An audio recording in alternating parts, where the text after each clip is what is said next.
Hello and welcome to Straight Talk. I'm Rachel Rubel. It was a visit intended to bridge a series of divides between two crucial NATO allies, but instead ended with little clarity, thanks in large part to a series of conflicting statements coming from the White House.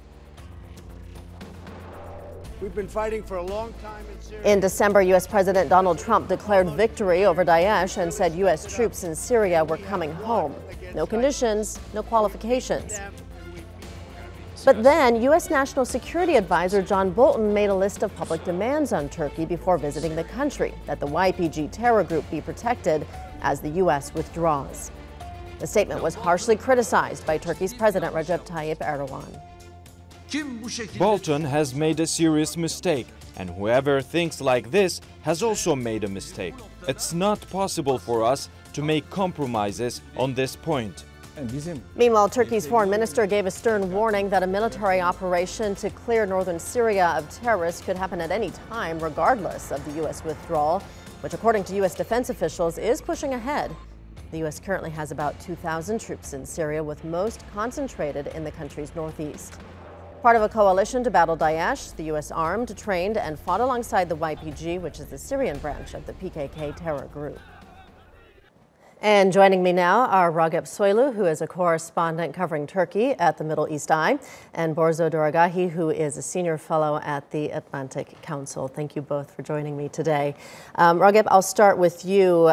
The U.S. president announced abruptly last month that U.S. would pull out of Syria, but then U.S. National Security Advisor John Bolton said that the pullout would be phased and contingent on protection for the YPG terror group in northern Syria.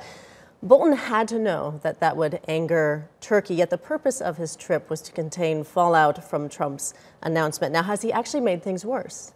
I think it was on purpose, because he said he was going to deliver a message to Turkish President Tayyip Erdogan about the protection of Kurds, and actually he couldn't meet President Erdogan because of that warning. He basically said that he was going to warn him, which is something very peculiar for Erdogan himself, because that sounds like a threat. And it sounded like that for Ankara, and they actually snubbed him. They didn't meet him. They canceled the joint press conference. They also didn't want to have people who are senior enough to have the meeting, such as, they had a chairman of Joint Chiefs from the American side, but there was no chief of general staff from the Turkish side.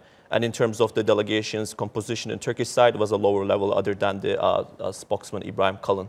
So I think the message was delivered to Turkey in a way that Trump has a different point of view of the withdrawal from Bolton himself. And if you look at the outset, you see that Bolton and the Secretary of State Mike Pompeo are differing on those conditions as well. If you see what Pompeo said the other day, he said that it doesn't matter whether Turks are threatening Kurds, we will still withdraw. It's quite different than what Bolton said, who said that, it will be based on conditions laid out in a non-paper presented to Turks, which mentions specifically that the protection of Kurds is essential. Right. Borzo, as Recep just mentioned, these mixed messages from the White House. Why are we getting such confusing messages? Is Trump backtracking, or is Bolton going rogue? Well, I think that this is a symptom of a very poorly run White House and a national security team. As viewers know, there's been so many personnel changes in the Trump White House at the senior levels, just unprecedented in many ways, the amount of turnover. And you have really a president who has no clear vision, has no real ideology except self-protection and self-interest. And he's attracting the types of figures who are basically not exactly high-minded intellectuals or scholars of foreign policy and so on, but just self-interested, kind of myopic think tank rats, creatures, whatever you want to call them, who are basically looking out for their own careers and so on. And so Bolton has a constituency. It's not Trump. It's not the American people. It's this very closed-minded group of beltway neocons, warmongering sort of hawks that he's trying to appease and trying to probably secure his future position after he's booted out of the White House, which could be soon, given the rumors that we're hearing. All right. And Recep, do you think this confusion coming from Washington will be harmful for U.S. influence? And what impact could it have on Turkey's possible military plans to clear northern Syria of terrorists? I mean, it's harmful in general about the U.S. credibility. Of course, whatever U.S. says now, people are having second and sometimes third thoughts.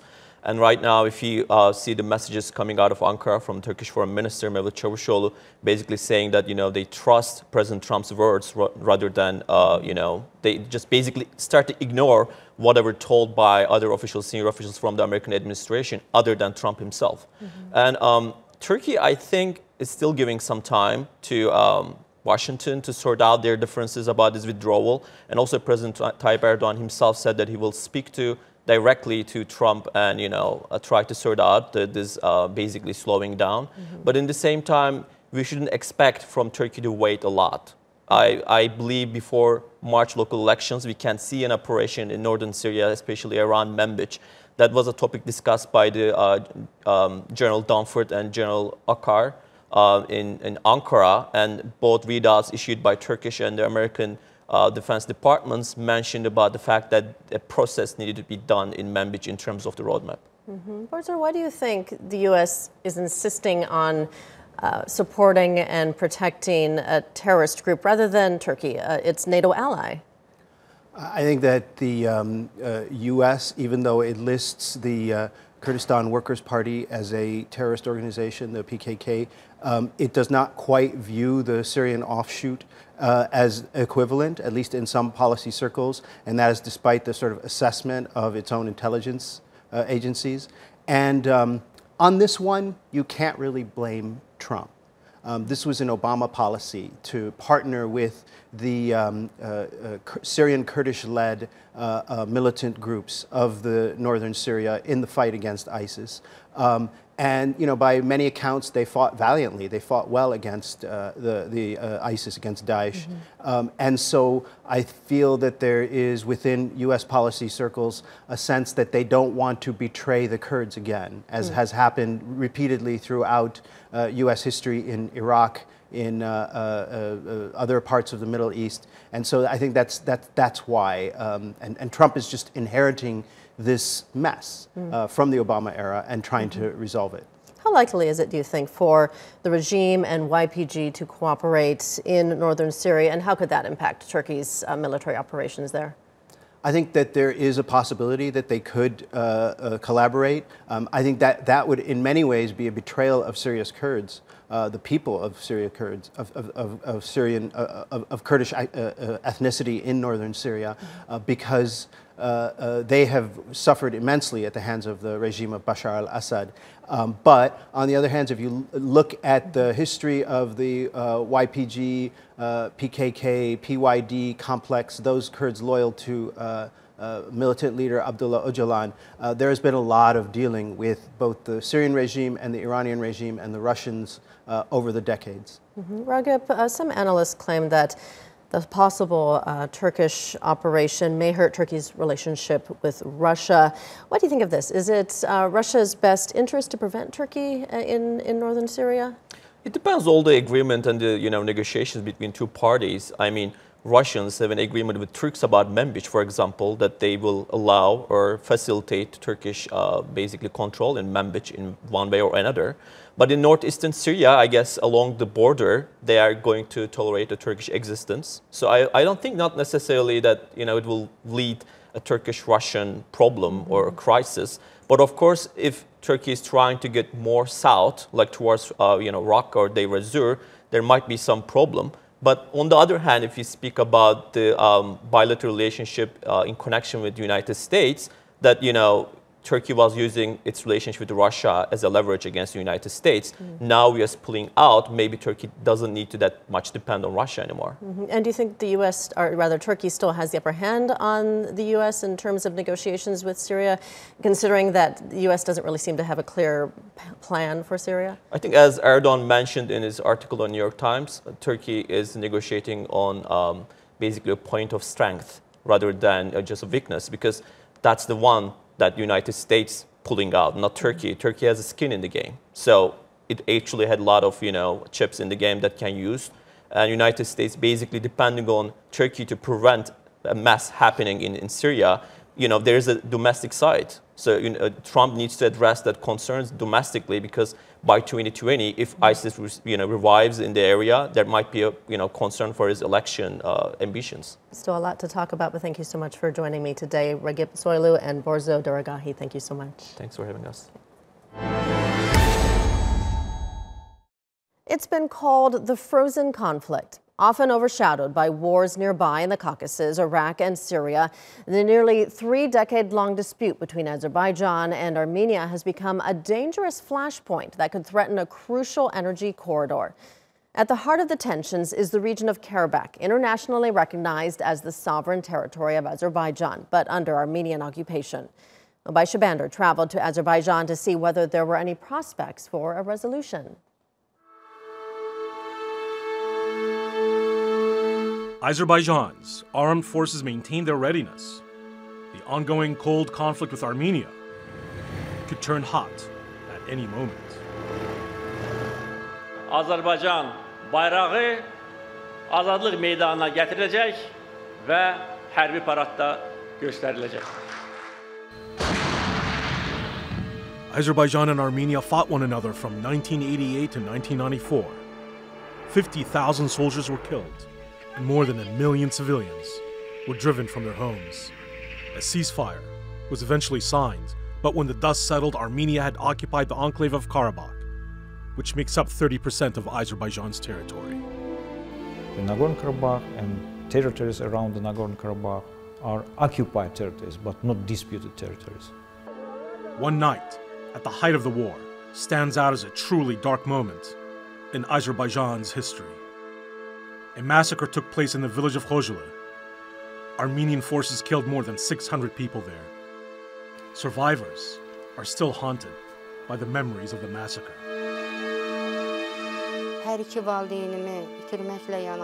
I lost all my relatives, my grandfather, my aunt, my 2 cousins.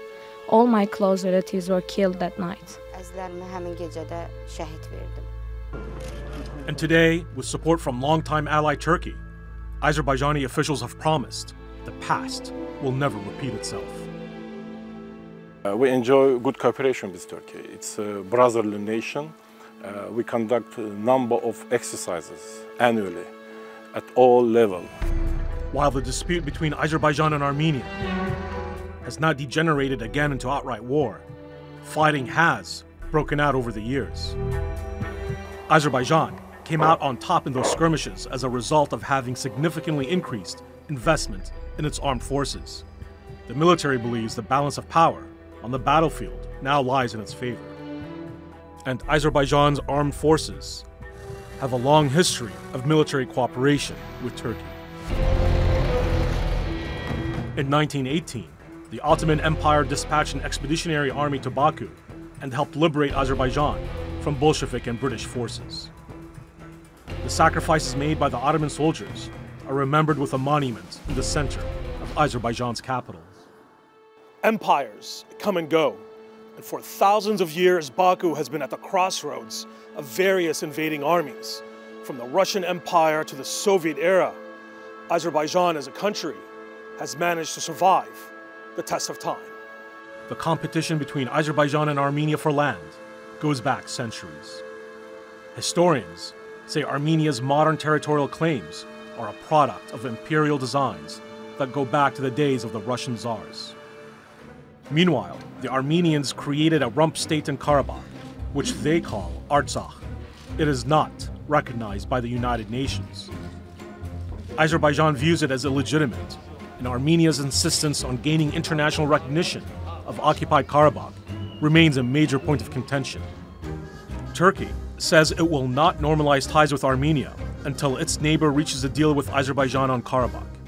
Turkish President Recep Tayyip Erdogan has backed Azerbaijan on the international stage and reassured its president, Ilham Aliyev, that the two countries will remain strategic allies. But is peace attainable? Can Azerbaijan and Armenia end their hostilities and reach an understanding? There have been some recent signs of a thaw. The two countries' leaders recently met at a conference hosted by Russia. But questions remain over whether justice can ever be done for victims of past atrocities. Thomas Goltz authored an influential book on the conflict, and was among the first Western journalists to cover the Karabakh War. Is it possible to come to some sort of closure to this conflict between the Armenians and the Azerbaijanis? Yes, of course, it is theoretically possible. But at this point, I think that the first steps really have to come from the Armenian side to admit to certain atrocities that happened during the war. In the former Yugoslavia, there have been trials about war criminals for Srebrenica and elsewhere in Bosnia and also Croatia. This has not happened in this conflict to date. No courts have been established, and peace talks haven't progressed just yet, leaving Azerbaijanis and Armenians to wonder whether old wounds can ever heal. Ube Shabander, Baku, Azerbaijan, Straight Talk.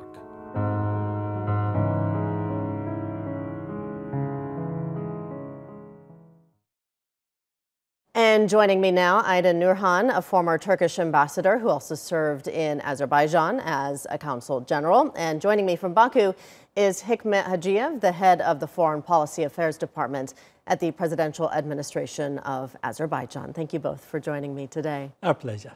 Hikmet, let me start with you there in Baku. The Azerbaijani President Ilham Aliyev recently met with the Armenian Prime Minister. Has this meeting improved prospects for peace between the two countries? And do you think that peace is attainable at this point? Thank you, Rachel, and I also greet Ambassador Aydin. Azerbaijan once again demonstrated its constructive approach towards the resolution of the conflict. You're absolutely right. In September, my president had a talk with Armenian Prime Minister in the context of the Commonwealth of Independent States Dushanbe Summit. And within that process, in general, conflict resolution and commitment to the negotiation process and strengthening of the ceasefire and establishing operational line have been discussed. We once again, Azerbaijani side reiterated its constructive attitude towards the soonest resolution of the conflict, because Azerbaijan is the most interested party for the resolution of the conflict, because Azerbaijan is suffering from the occupation of its territories. We have now 1 million more refugees and IDPs. And this situation in general provides a favorable condition. It was also further reiterated by my president, but currently we have a favorable condition to move the negotiation process forward. But we are expecting a decision from the Armenian side, but they will settle their government, and starting with the new year, we can move forward the negotiation process. In general, we are cautious optimists. Okay, let me get to my studio guest, Aydin Nurhan. How has Turkey's position had an impact on this conflict?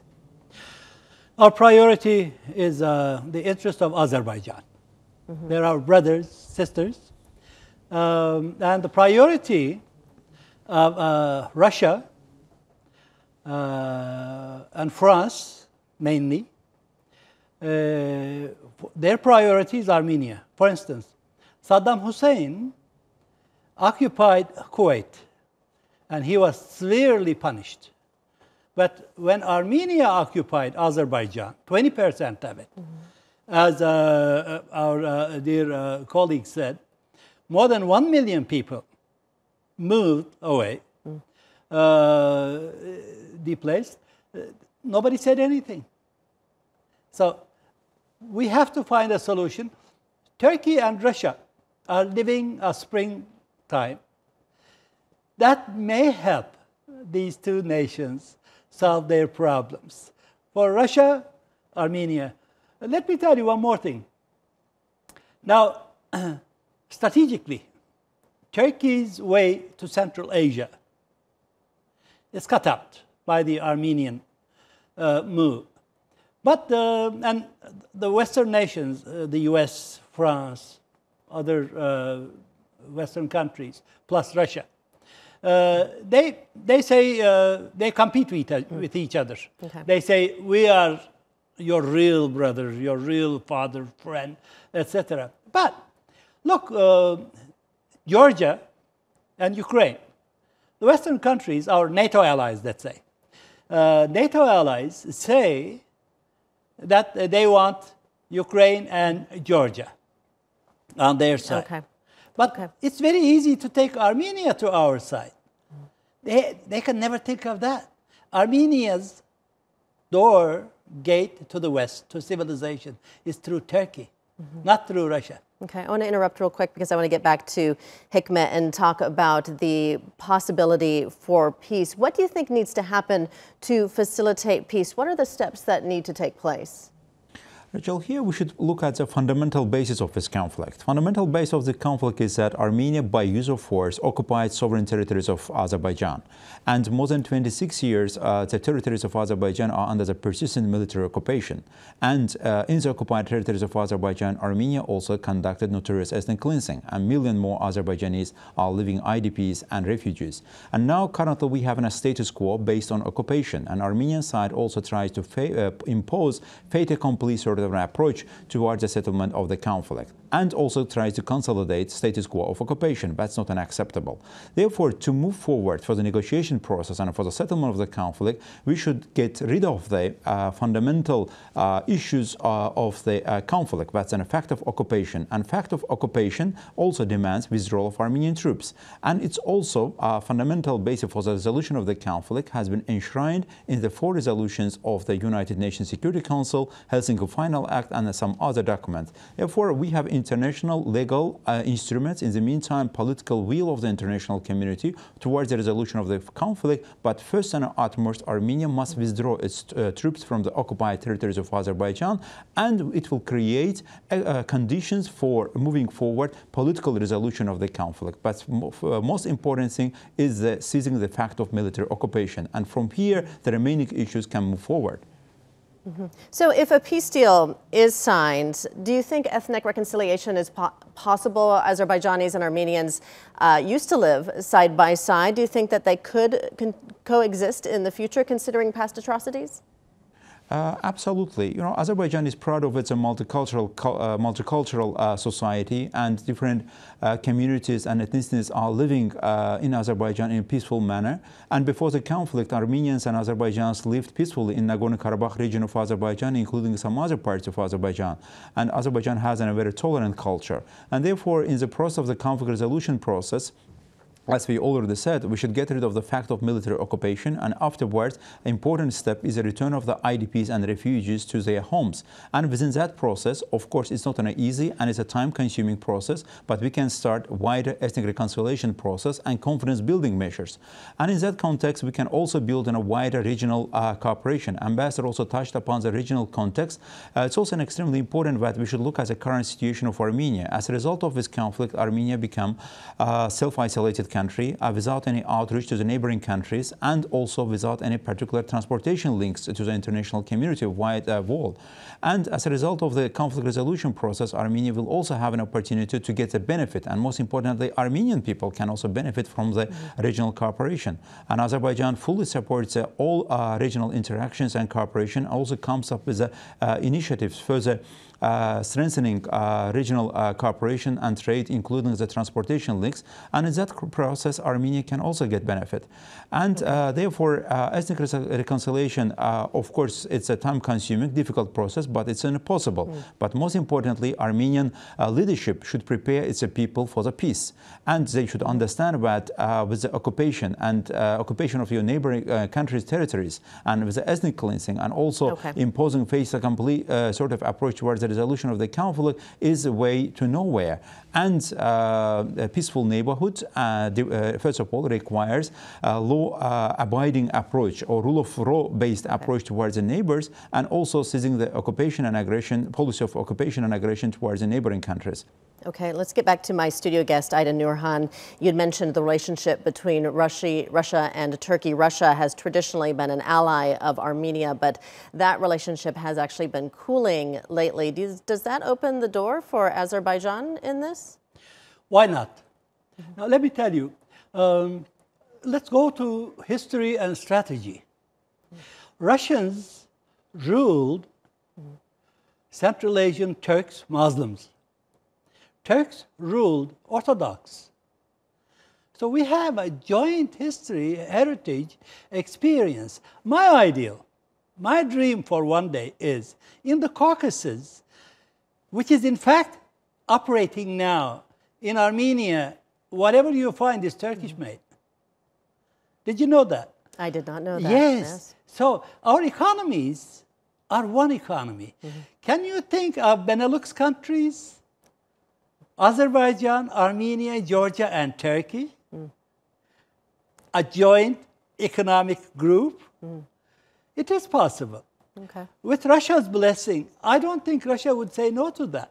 There also would be in the game. Okay. So this is the dream we have. Unfortunately, I'm going to have to interrupt you again. We're running out of time, but it sounds like there's a lot of optimism for the future. Aydin Nurhan, thank you so much for joining me, and Hikmet Hajiev in Baku. Thank you to the both of you. Thank you.